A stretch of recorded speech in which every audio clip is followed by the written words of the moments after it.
blessing to the world.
You are.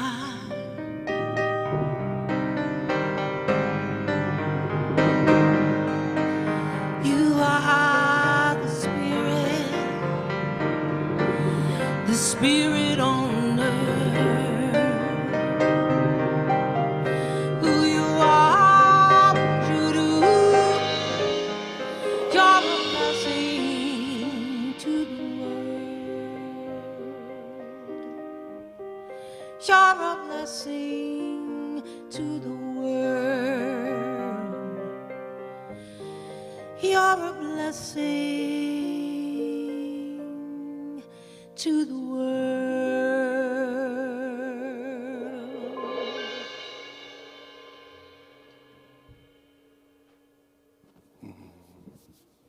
Good morning.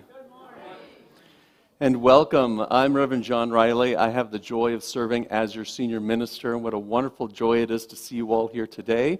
Thank you for being here, for those of you who are in the sanctuary. And for those of you who are online watching us live or during the week, know that you're in our hearts and in our prayers, and that you're in the right place at the right time right now. Yes? Yes. We are so blessed this morning to have with us Brenna Franzen as our platform leader, Margot LeDuc as our soloist, Russell Norman on piano, Ron E. Beck on drums. And so we'll begin our service with our opening song. I'll invite you all to stand as Margot leads us. I'm in the right place at the right time, and I'm just where I'm supposed to be. I'm in the right place at the right time, and I'm just where I'm supposed to be. I'm in the right place at the right time, and I'm just where I'm supposed to be. I'm in the right place at the right time, and I'm just where I'm supposed to be. Oh, my soul is welcome here. Oh, my soul is welcome here. I am getting the message loud and clear. My soul is welcome here. Oh, my soul is welcome here. Oh, my soul is welcome here. I am getting the message loud and clear. My soul is welcome here. I am getting the message loud and clear. My soul is welcome here. That's right. All right, here we go. We're going to do this one. I'm choosing what? Heaven. Here we go.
I'm choosing heaven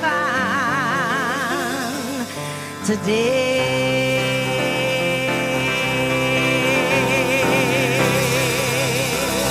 That's right. Woo!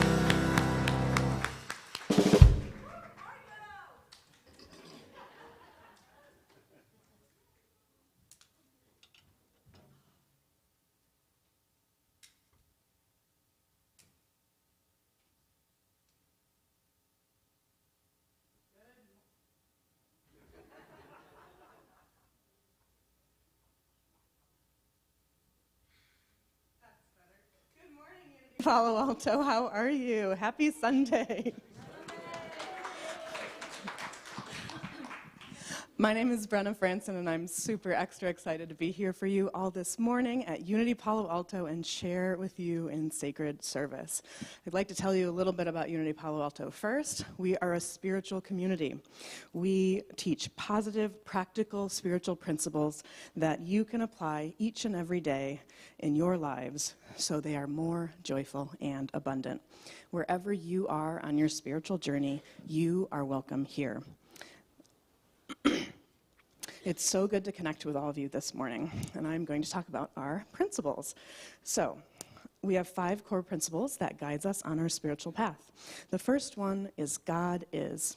There is only one power and one presence active in our universe and in our lives. That is God, the good, omnipotent. The second principle is that God is the substance and intelligence innate in each person and all of creation. Our third principle is the law of mind action. Thoughts in mind produce after their kind. We have the ability to affect our world. And we do this through the fourth principle, the practice of prayer and meditation. This helps us connect with the creative, constructive power of God that works in and through us each and every day. And our fifth principle is the practical application.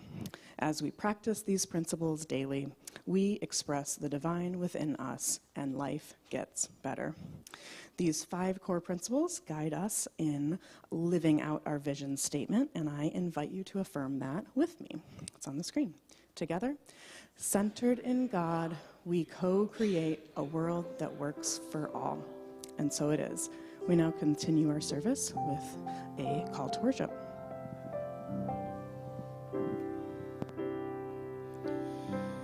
You are here right now. You are here no matter where you've been. This moment must begin right now. You are here to love. You are here no matter where you've been. This moment must begin right now.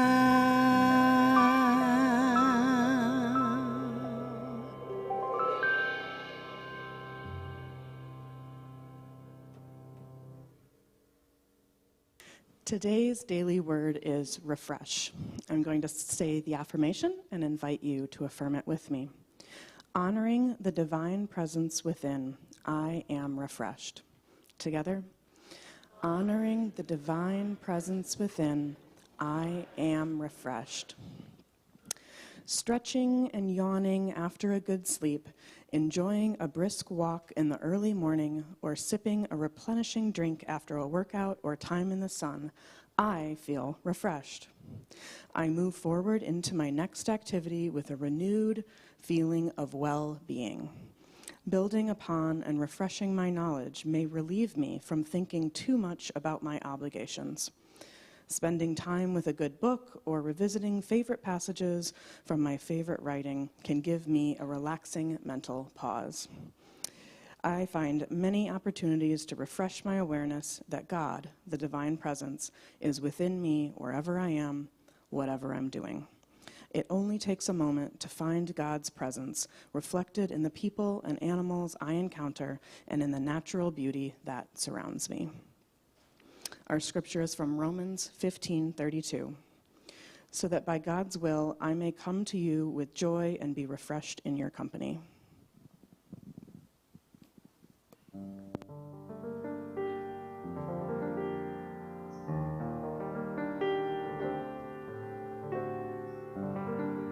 Birds flying high, you know how I feel. Sun in the sky, you know how I feel. Breeze drifting on by, you know how I feel. It's a new dawn, it's a new day, it's a new life for me. And I'm feeling good.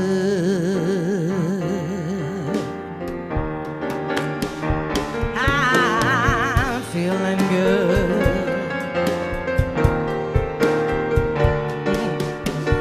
Fish in the sea, you know how I feel. River running free, you know how I feel. Blossom on the tree, you know how I feel. It's a new dawn, it's a new day, it's a new life for me.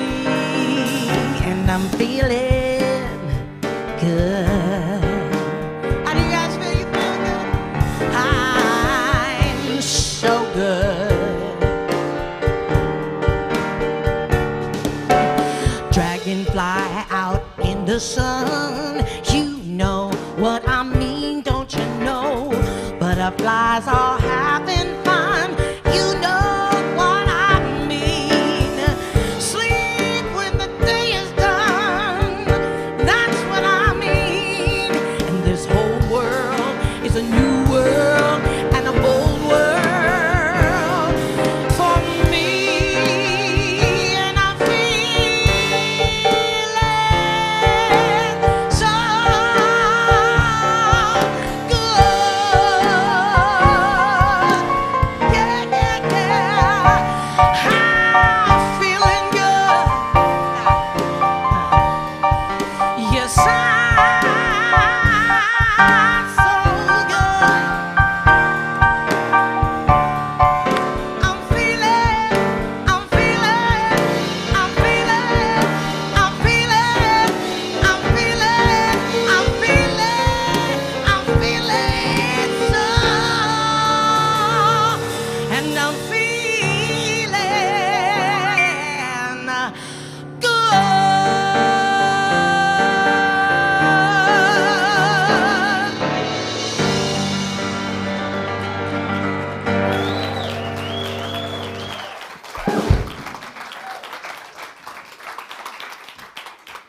Good morning, Unity Palo Alto. How are you feeling? All right. That was magnificent. Thank you, Margot, Russell, and Ronnie. We are so blessed here today, yes? Before I begin my talk, I want to say what an amazing dinner with friends that we had on last Sunday. Felix, would you put the picture up so we can see that beautiful event? Well, there are only two pictures. I took them real quickly. But look we had so much when we had about 45 people there. It was amazing to feel the energy, feeling people coming back together again. So thank you to the guys who put it all together. Kent Whitfield, Eric Armstrong, Rusty Gaylord, Doug Caulfield, Paul Sacamano, Paul Sislo, Paul Goodwin, the Pauls. We're going to name everyone Paul after that. Go ahead and take that down, if you will. So if you are here, all of you guys who helped put it on, would you please stand so we can give you a round of applause and a blessing?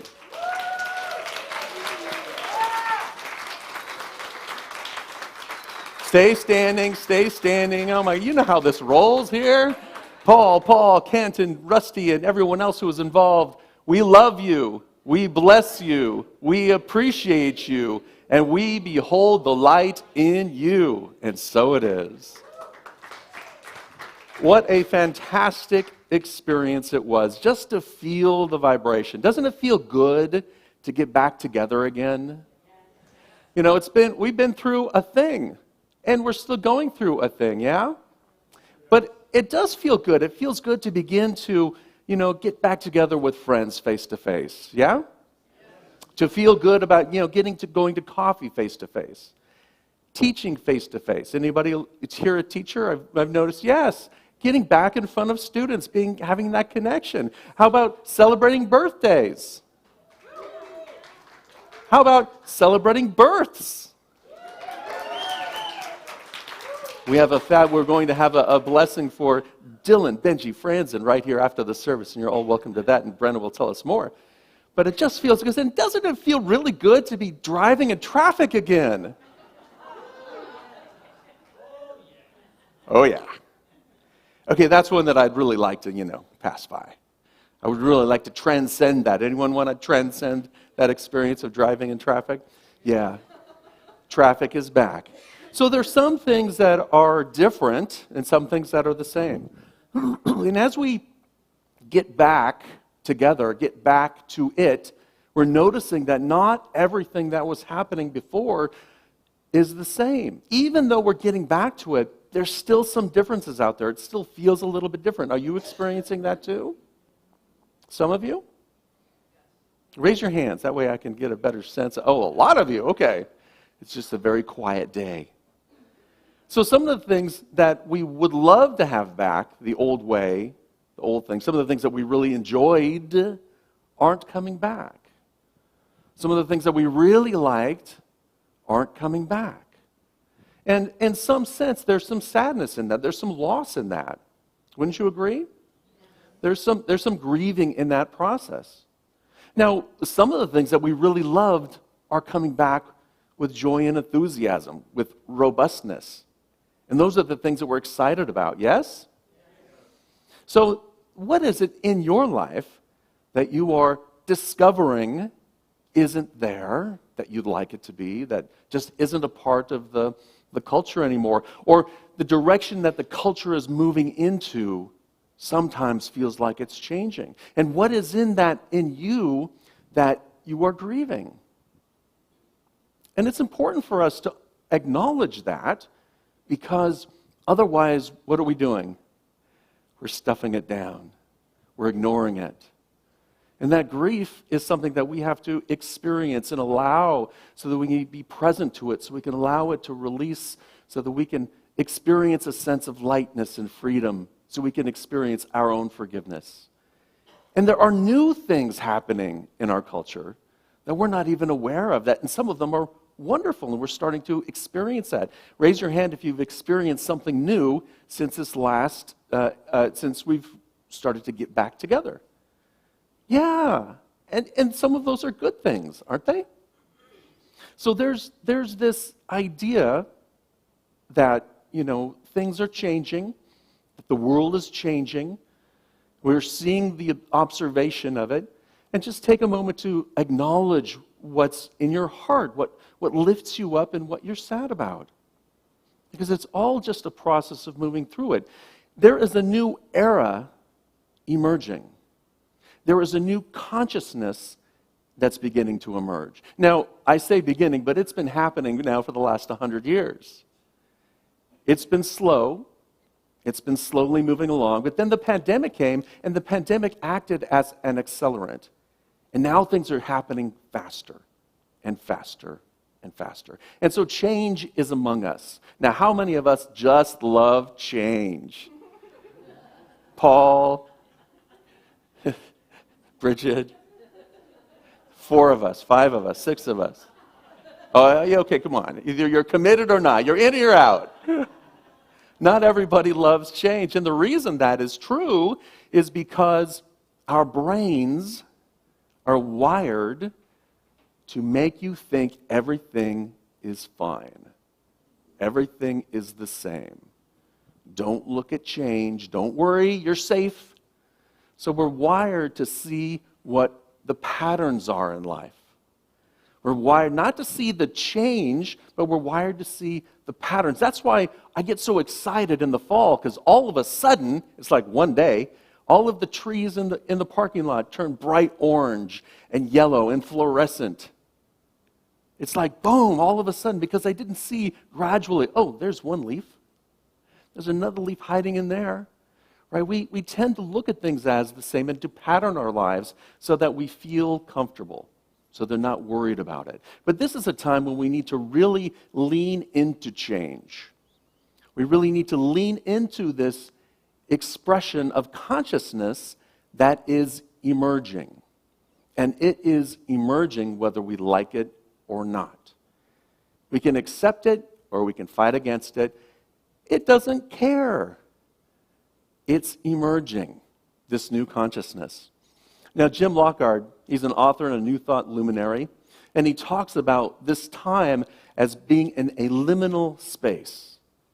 We're in a liminal space. And liminal means we're at the position at or on both sides of a boundary or a threshold. So one era is going out and another era is coming in, and here we are right in the middle of it. We're right in the middle of this change. Here's what he has to say about that liminal experience. We're in a liminal space, a place between two stages of being. We know what the stage we were rapidly leaving was like, but the next stage must be co-created by all of us as we move forward. Co-created by all of us. Yes, things are changing. Yes, the world around us is changing. Yes, we love it to stay exactly the same it was yesterday or 20 years ago or 40 years ago. We love it for it to be consistent for us. But in order for us to move forward in our spiritual growth, in our experience of life, is that we must be acceptant and lean into that change a little bit. In order for us to move forward, that's the outer expression of life. You get that? In order for us to take one step forward, that outer expression of life, we must first move inward. We must move inward because everything begins in mind. And our process is mind, idea, expression. Everything begins first in mind, in divine mind. You might say there's these new consciousness emerging, and then we get some ideas about it. We start formulating, this is what it means, and that's what it means. We give meaning to it.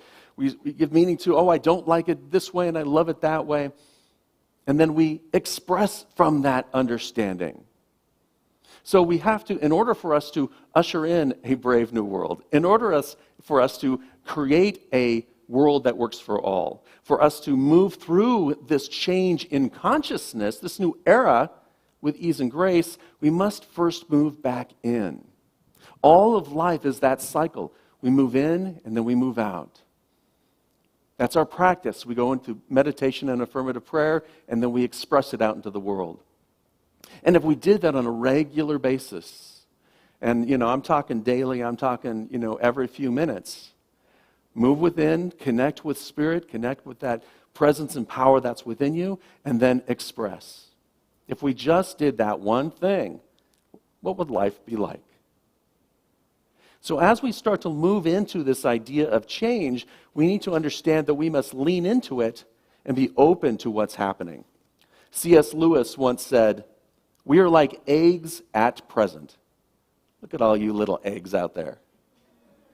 We're like eggs at present. And you cannot go indefinitely being just an ordinary, decent egg. We must be hatched or go bad. I know. Take a nice deep breath on that one. If you think about that egg that you left on the counter, that raw egg that you left on the counter for 3 weeks, what's it going to be when you open it up? Yeah, it's not going to be pretty. But that's where we're at. We're either growing, we're either open to that change, we're either open to moving forward and living in that new era and beginning to express and discover what it's going to be like and bring our light to it. Or we're going to revert. we're going to become isolated. We're going to become shut in. We're not going to venture out.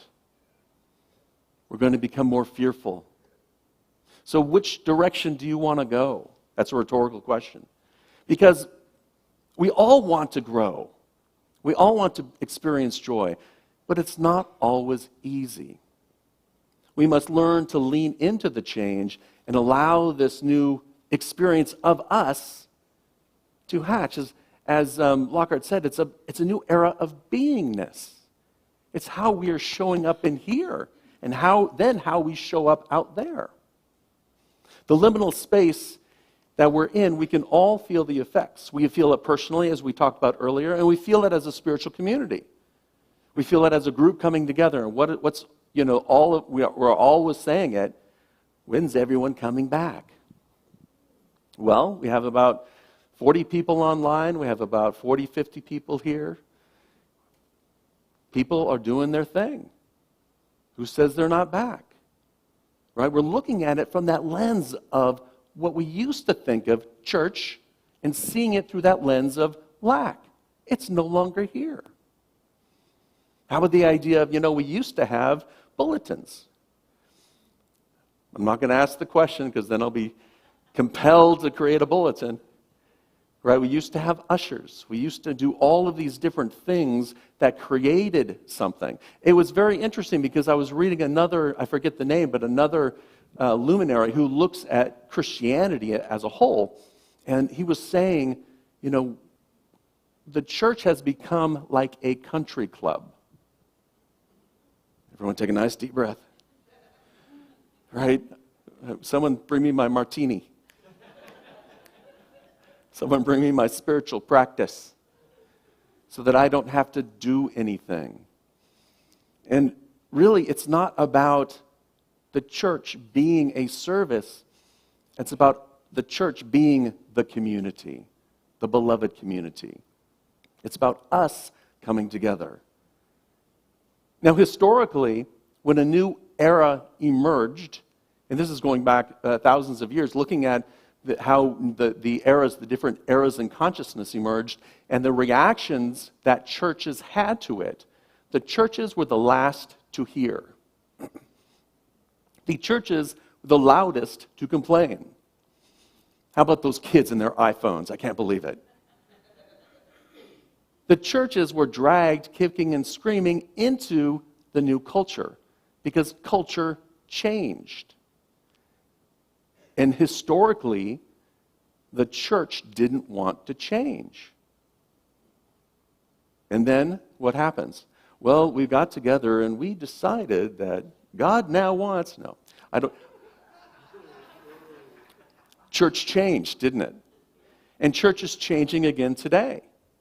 This phenomena of when's everyone coming back is not just us. It's all over every denomination. It's all over the planet. In fact, I was in a dialogue with Jim Lockhart, and he told us that in France, where he now lives, only 1% of the population goes to church regularly. 1%. So if you think we have it bad, right? The state is buying churches left and right because they can't stay open on their own. So it's not about what's the church doing wrong or right. It's about where are we as a community and where are we getting our sense of community. And community is so important for our health. There's tons of studies out there, but it's really showing us that we need to connect with one another. And how can we connect with one another in a way where we feel safe, where we feel comfortable, and where we can grow spiritually? And so the way I believe is that we need to be open and curious because we are at the front of this emerging era. I think for the first time, at least the historians say at the first time, we're aware that the era is changing. In the past, it just changed and dragged everyone along with it. But now we're able to actually look at the past and have that inform our present day and see that things are changing. And if we know that, and are open and curious to it, we can be at the front end of this emerging era. Instead of being dragged through it kicking and screaming. We can be the ones to lead people through it with ease and grace. We can be the ones to help people discover that inherent sense of self, that higher self that's within them, that's within each other, and be able to connect with each other, connect with the planet, connect with the earth, connect with all of humanity and all of creation in a different way. In a way that we look at some cultures and they have already done that. But you can't put the genie back in the bottle. You can't go around saying, well, AI, we're just going to ignore it, because it's here. And more things will come. So how can we embrace what we are creating and refocus what we are creating so that we create something that is useful and helpful for all people, that raises the consciousness for all people? And maybe it will mean change down the road, and maybe we'll be able to do it with ease and grace if we're here to lead it into that greater, and this new era is requiring a greater sense of self-awareness, a greater sense of connection with each other, and connection with Spirit, Source, the allness, the universe, whatever you want to call it, the isness, that which is greater than us, that which we are innately a part of. We're an individualized expression of it. So let's be more of that. That idea of oneness. And I think we've had that idea of oneness for some time, but it's been an intellectual understanding, and we experience it here and there, but as a whole, we're not there yet. And there are few people who really understand that we need to continue to move in that direction, and the more we experience that and grow and lean into it, the more that will raise us up spiritually. So we need to do this through what we call, here at Unity Palo Alto, we're calling it conscious living and leading. Conscious living and leading. And so we're going through this experience on an individual level, on a cultural level, and on a global level. And the great thing, the thing I love about Unity, is that it's a safe space. It's a safe space where we can come and be who we are. We welcome people from all walks of life. It's a safe space to come and explore my beliefs. And, you may not agree with me, and that's okay. But this is what we teach, is that you are here and you can be here, even if you disagree with me, so that we can all learn from each other, grow, and continue to move forward. It's kind of like a spiritual proving grounds, right? We're drive testing all of our spiritual cars and enjoying the curves. It's a place for us to come together and connect. And we had a wonderful getting back together with the dinner. And we love to, the board loves to, we're looking for ways in which we can do more community activities and do more things along the way to include as we grow. Because there will be some things that we bring with us that are very helpful, like community dinners. That was a fabulous experience, yes? And there will be things that we need to transcend, that we need to let go of, that we need to just say, it's okay. And as we are going through our grief of losing those things, hospicing those ideas, allowing those ideas that say we have to have this, otherwise it's just not church. We have to have this because this is what worked 40 years ago. We have to have this because this is what they did 100 years ago. And everybody was fine then. As we start to let go of those things and we start to feel that sense of loss, it's an opportunity for us to let go and to hospice even that idea within us, to allow it to move through us and go easily and gracefully. Dr. Maya Angelou once said, "Stepping into a brand new path is difficult, but not more difficult than remaining in a situation which is not nurturing to the whole woman." Moving through a difficult path is difficult, but it's not as hard as holding on to that which is falling away and wishing it was back, being angry it was back. Whatever it is, allowing us to let go so that we can feel whole and be whole within us.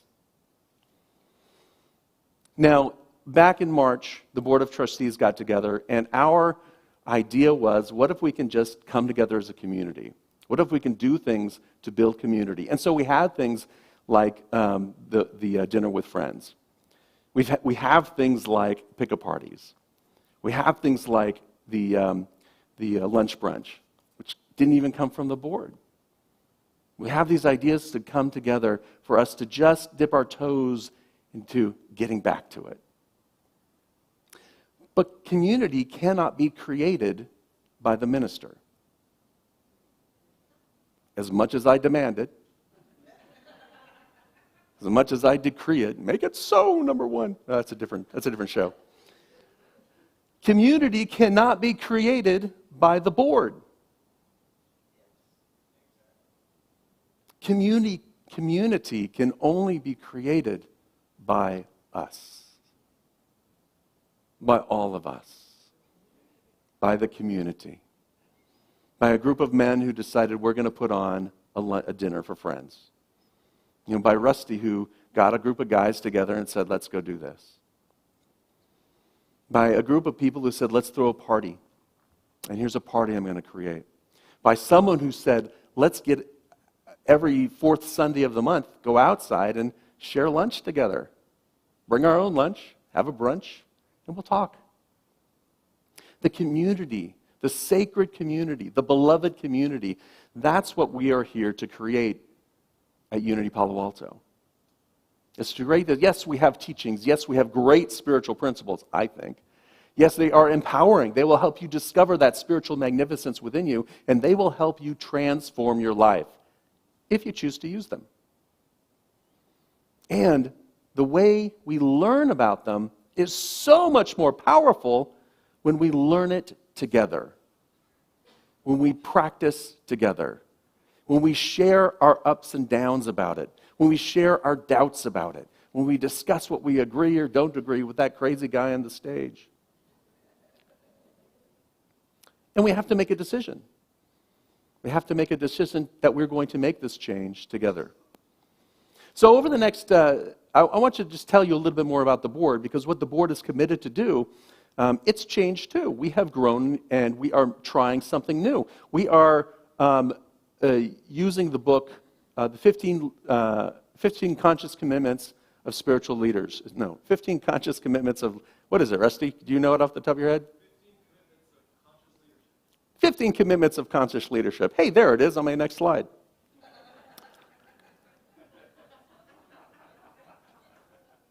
Because being on the board isn't just about dollars and dinners. Oh, dang, I thought I was going to get a better response on that one. Yeah, I should have left that one on the slide. 15 Commitments of Conscious Leaders. So each board meeting, we devote a time, 30 minutes, to discuss one of those commitments. How is it showing up for us personally, and how can we use it as a board to help us raise our consciousness as a board, to help us be that spiritual stewardship, to be that leadership. And so we devote time each month to diving into those. Now, the 15 Commitments of Conscious Leaders, there are 15 commitments, and it's a very simple and powerful model. It's a horizontal black line. You're either above the line, coming from our higher self, coming from that greater self within us, or we're below the line, coming from our self-consciousness, our fear, our self-centered ego. So it's very simple. Where am I today? Can I look at myself and say, in this moment, where am I? Am I above the line or am I below the line? In general, if I'm above the line, I commit to being open, curious, and I'm committed to learning and growing. Because if we're not being hatched, we're going bad. And we know that we're below the line when I'm committed to being closed, defensive, and committed to being right. So it's not a matter of if, because we're all of those things. That's called being human. It's called being a decent egg. But in the moment, if we have the self-awareness, where am I in this moment? What things bring me down, make me closed, make me defensive, make me committed to being right? What are those things so that we can understand ourselves more? So that we can then lift ourselves up to be open, curious, and committed to learning and growing. It's a simple and powerful tool, but not easy. And so September, for us as a spiritual community, we are laying the groundwork for this. I'm going to be talking about different aspects of this during September, laying the groundwork for our fall enrichment program. Our fall enrichment program is entitled Evolving Out of Not Enough. Now, can anybody say they don't need a little bit of that?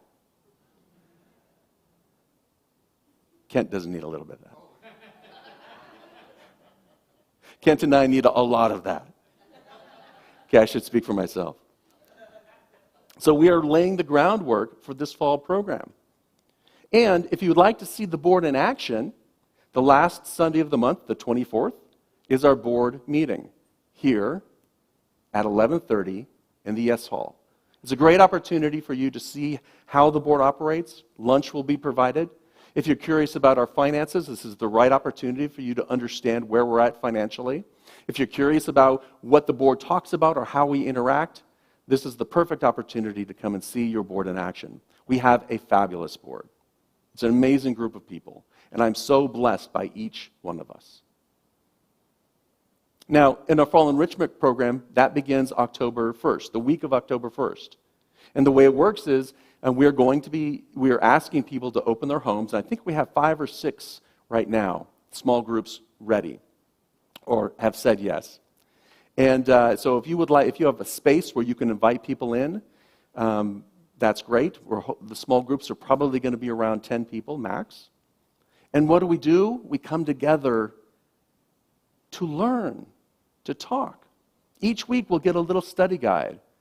Each week will be based on the talk, and we'll have deeper questions to help you dive deeper into how you experience in life, and then have a discussion about how you experience life. And at each meeting, we'll have a time for prayer, for connection, for community. And we've done this for 40 years. Yes? It's a little different. There's no book attached to it this time. It's just simply the talks. But there are some special people that are working on it. Rusty and I are going to be working on it. Martha Creek will be one of the speakers during the middle of it. So there's a lot going into this. And our goal is for us to really get together so that we can deepen our experience of this evolution that is happening. And so if you'd like to become a host, I'll have the sign-up sheet out in the somewhere. You just have to mentally figure out where it is. No, I'll have it where the hospitality is, which is in the Yes Hall. It'll be at the pick-a-party table. Thank you, Spirit. So here's our practice. There's a question. Yes, got it. The responsibility of the host is to provide a space. They will not be leading. Everyone's going to lead. So everyone has the opportunity to take a role as the timekeeper, to make sure everyone has a time to talk, to take a role as leading the prayer, and there'll be a little prayer in there that you can say, or you can lead your own, to take the time to make sure that everyone has what they need. And so the host is there to provide the space and some hospitality, or you can ask people to bring it. But it's really to provide the space. And if you don't have a space, you can check our calendar and maybe hold one here at the center. Thank you. Great question. Yes?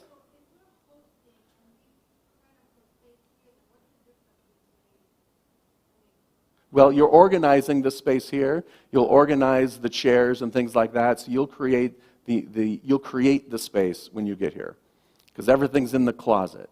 So if you're hosting it here and you're the host, then your responsibility is to create a welcoming environment.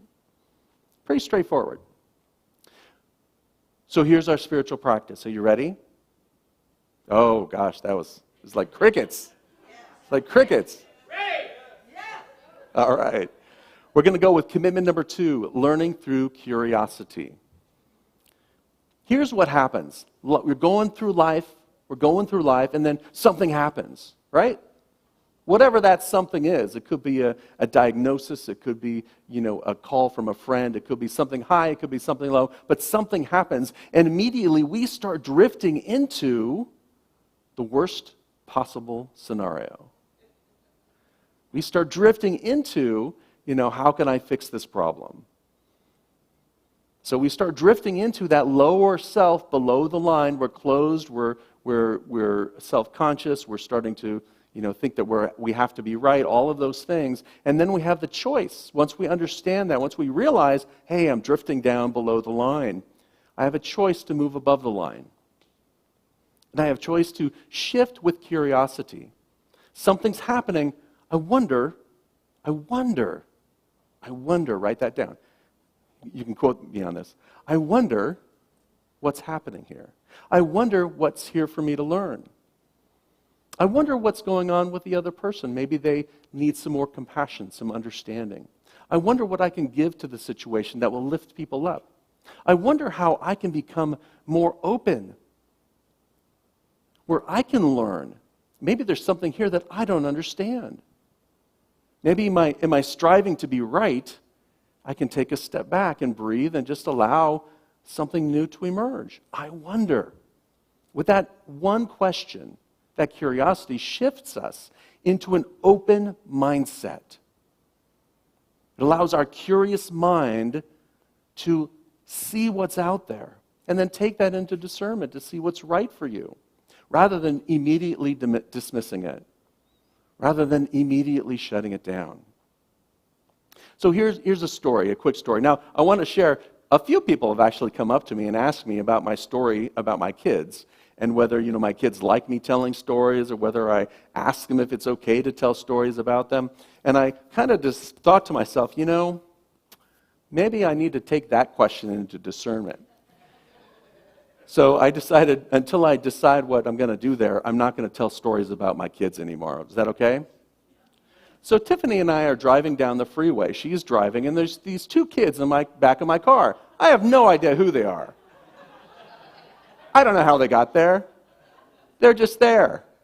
I'm in the passenger seat, and one of them says, oh, we're passing down 85, we're passing by I-280, right? Interstate 280. Why is it called interstate? It doesn't go between 2 states. It's just right here. That's ridiculous. Well, I kind of know the answer, but I wanted to, so I take out my supercomputer out of my pocket, and I want to get all the details. Dad's got to be right.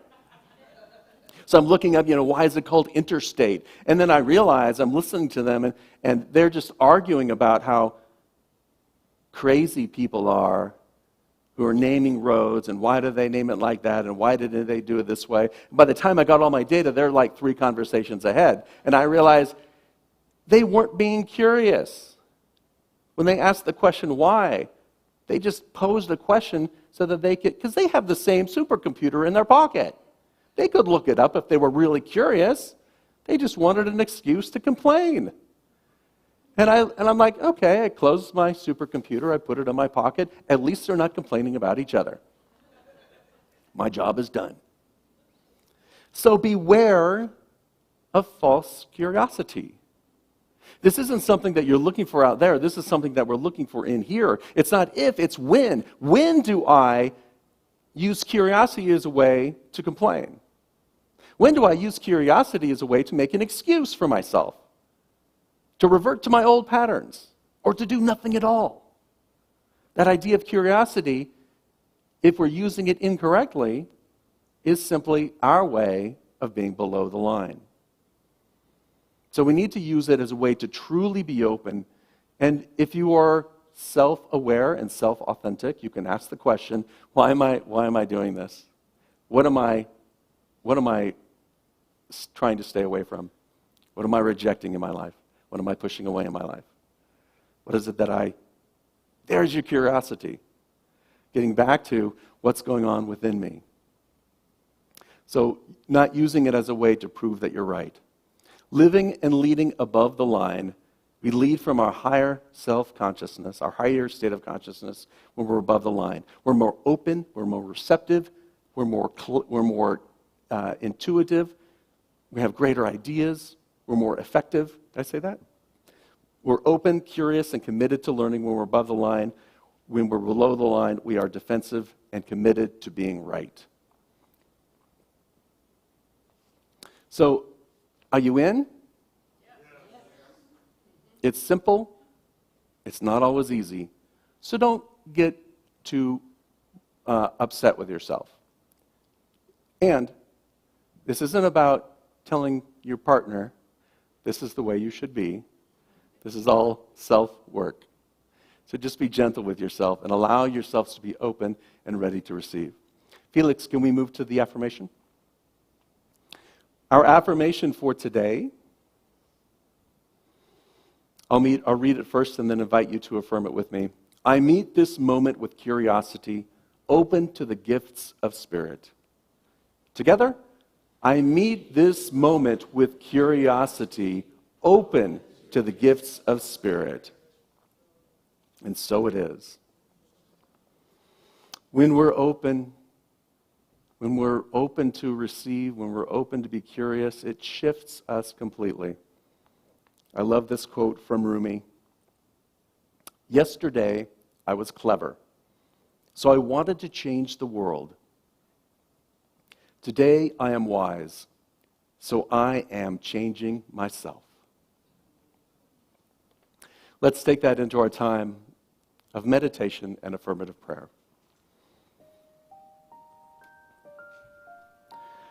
I'll invite you to take a nice, deep, cleansing breath and close your eyes or soften your gaze, if that feels comfortable.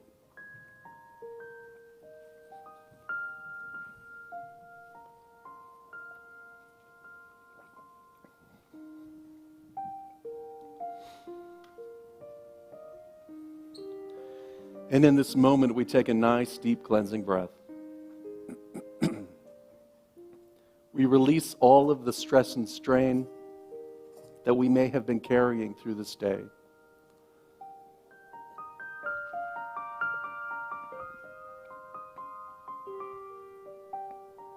Any need to be right, any need to resist, any need to be clever, we simply relax and let it go.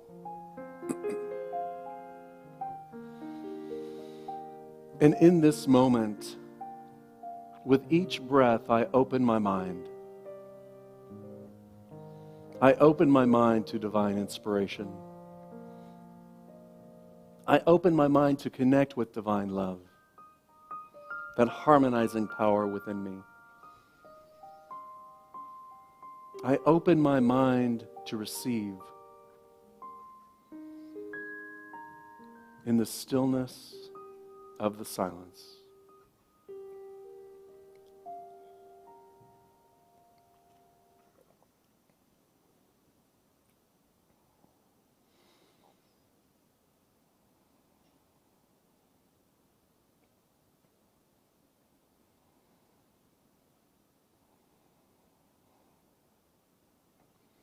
In this moment, I am open.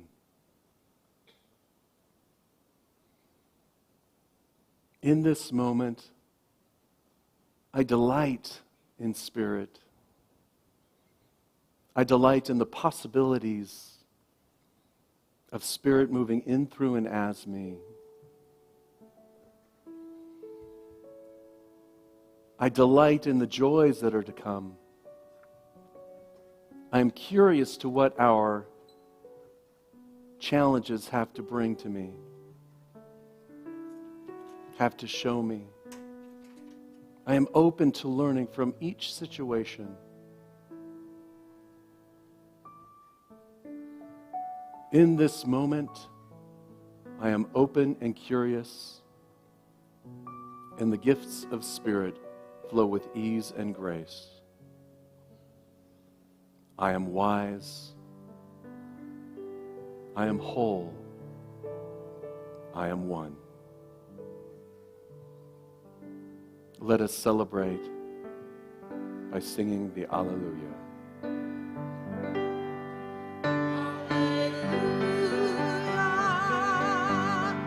Alleluia,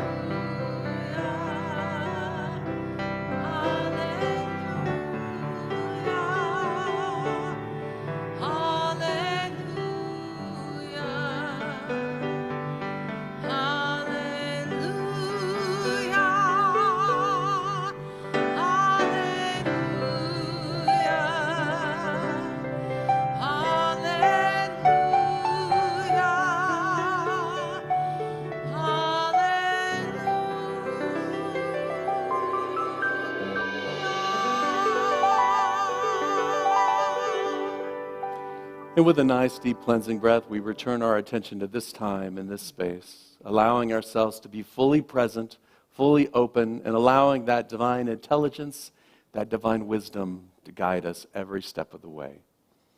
Unity Palo Alto is here to help you discover that spiritual magnificence and to live from that beauty every moment of the day. We are here because of your generous donations.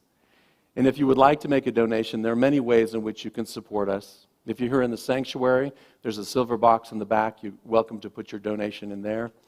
Or you can go online and make a donation that way. But however you give with love. For it's the manner in which you give to the world that you receive from the world. And when we give from love, we receive love overflowing. The affirmation that we say is on the screen, and I invite you to affirm it with me together. Divine love from me blesses and multiplies all that I have, all that I give, and all that I receive. And so it is.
We are family. Thank you, Margot. Thank you, John. It was just a lovely service. I'm so thrilled to be in this community and share this community with our new little one now. So that is our first announcement. Yeah, you can clap for that. Cool.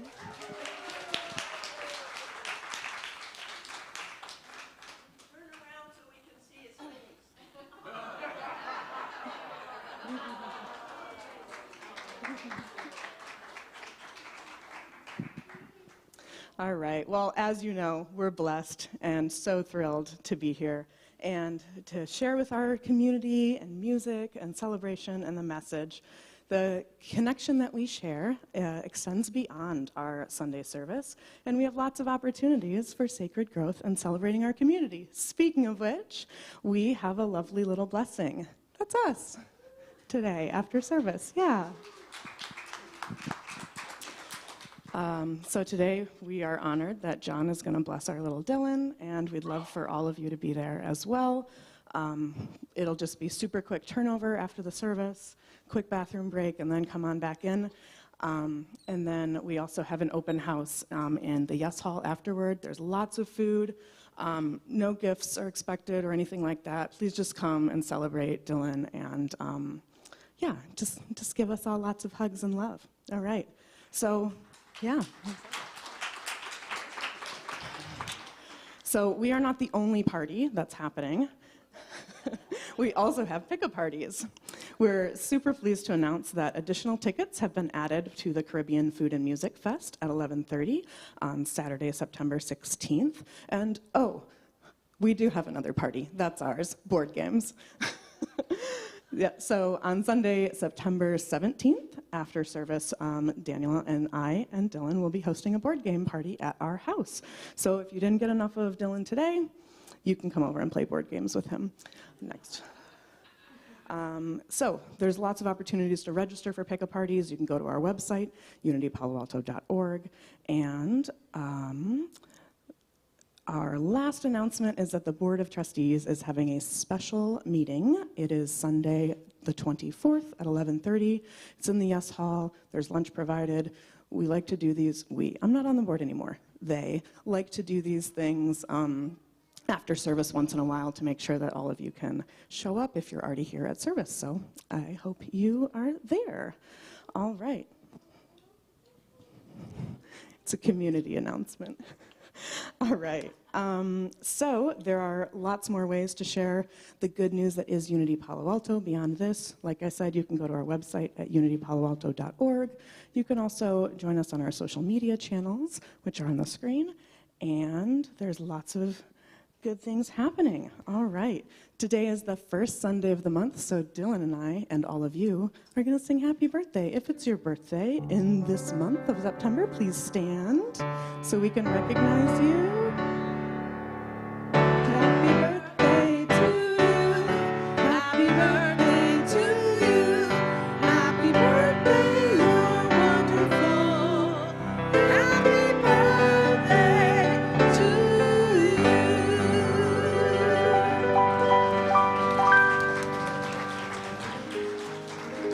Happy birthday, everyone. And if you're online, happy birthday to you too.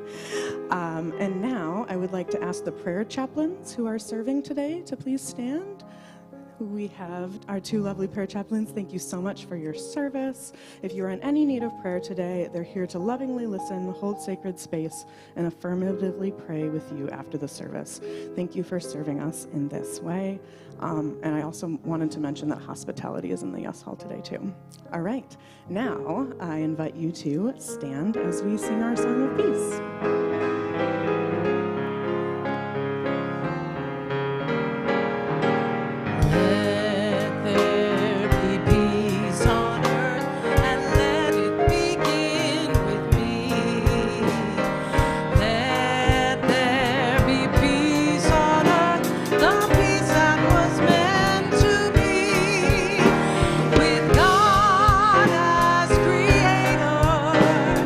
Family, all are we.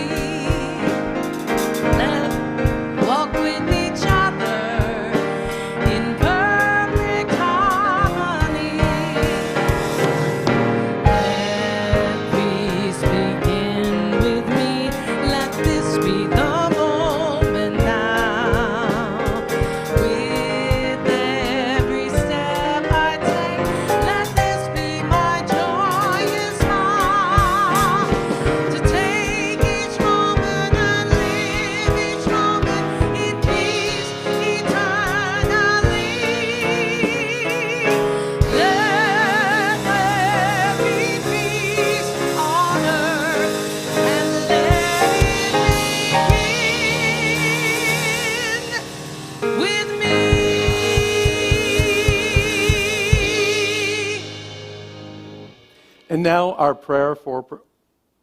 Wait. Hold that thought. This just in. So what just has been added to the agenda on is World Day of Prayer. Now, World Day of Prayer is on Wednesday, September 13th. It begins.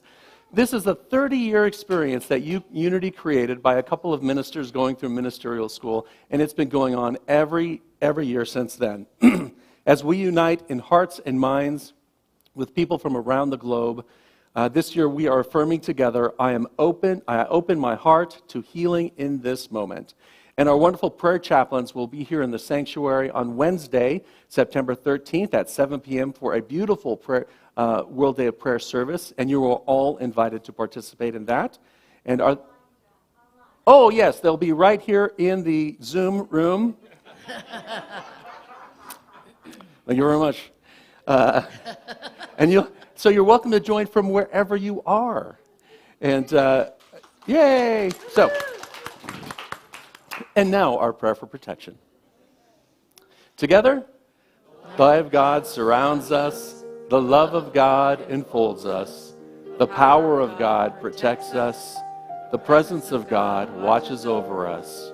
Wherever we are, God is, and all is well.